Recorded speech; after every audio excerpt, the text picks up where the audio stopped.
এই হারমাত বাহিনী, সিপিএম এর হারমাত বাহিনী এখন গিয়ে ওই পার্টির সাথে এখন যুক্ত হয়েছে বন্ধুগণ। তাহলে এই স্ক্রিপ্ট নিয়ে আপনারা হইচই কেন করছেন?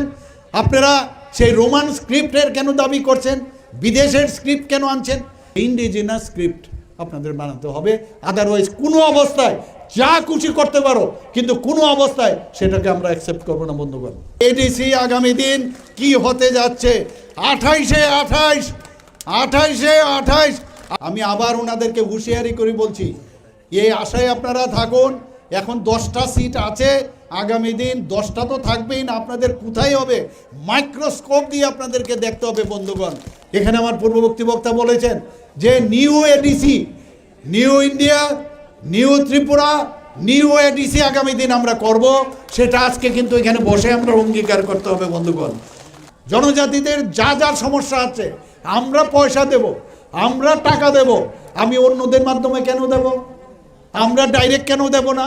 অন্যকে কেন আমি তার ভাগিদার বানাবো? কাজে আমরা সেই দিনটার জন্য অপেক্ষা করছি। ঠিক ভালো, okay, you are fine, you are our junior brother, কিন্তু তোমরা ভালোভাবে ব্যবহার করবে। কোথায় কোথায় রাস্তা আটকে দেবে, পতাকা লাগাবে, নতুন নতুন সভা করে দেবে। আর সিপিএমের হারমাত বাহিনী যারা আপনাদের সাথে ঢুকে আছে, তাদের পেশির আস্ফলনে আপনারা আমাদেরকে পেশি দেখাবেন। সব লিস্ট হচ্ছে বন্ধুগণ, সব লিস্ট হচ্ছে আগামী দিন। একজনকে কাউকে ছাড়া হবে না। ভালোভাবে রাজনীতি করুন, আমরাও আপনাদের সাথে ভালোভাবে রাজনীতি করব। গায়ের জোরে কোনো অবস্থায় রাজনীতি মেনে নেব না। 2018-এর আগে আপনাদের তো দেখা যায়নি বন্ধুগণ, তখন আপনারা কোথায় ছিলেন?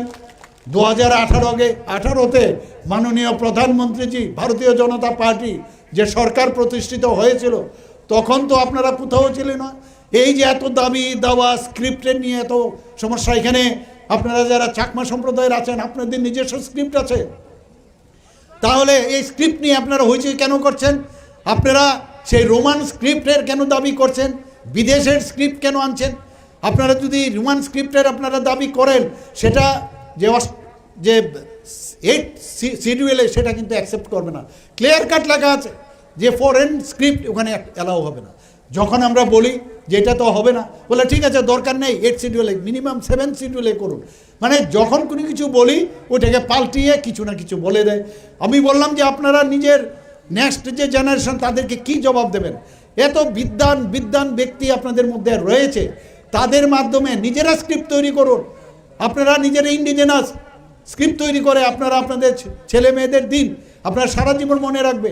তাও আমি বলেছি পরীক্ষার জন্য স্ট্যাটাস কিউ যদি রোমান স্ক্রিপ্ট হয় আপনারা লিখুন, প্রবলেম নেই। বাই দিস টাইম প্যারালেলি আপনারা স্ক্রিপ্ট তৈরি করুন।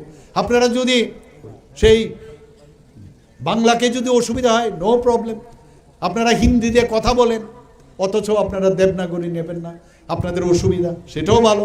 তাহলে এর পেছনে এর কি কারণ থাকতে পারে? পেছনে কারা কলকাঠি নাড়ছে সেটা বুঝতে হবে। কে কলকাঠি নাড়ছে? যে বিদেশের আগামী দিন আপনার যারা ছেলে মেয়েরা আছেন, তারা যখন বলবে যে এই স্ক্রিপ্ট আমরা কোথার থেকে আনলাম আমরা, তো এটা একটা ইন্টারন্যাশনাল চক্রান্ত, যেইভাবে স্ক্রিপ্টের মাধ্যমে এই কোমলমতি জনজাতিদের গুমরাও করার যে কায়দা, সেগুলো কিন্তু আমরা সব বুঝে গেছি। আমরা বলেছি, আমাদের কেন্দ্রীয় যে নেতৃত্ব তারা বলছেন যে ইন্ডিজিনাস স্ক্রিপ্ট আপনাদের বানাতে হবে, আদারওয়াইজ কোনো অবস্থায় যা খুশি করতে পারো, কিন্তু কোনো অবস্থায় সেটাকে আমরা অ্যাকসেপ্ট করবো না বন্ধুগণ।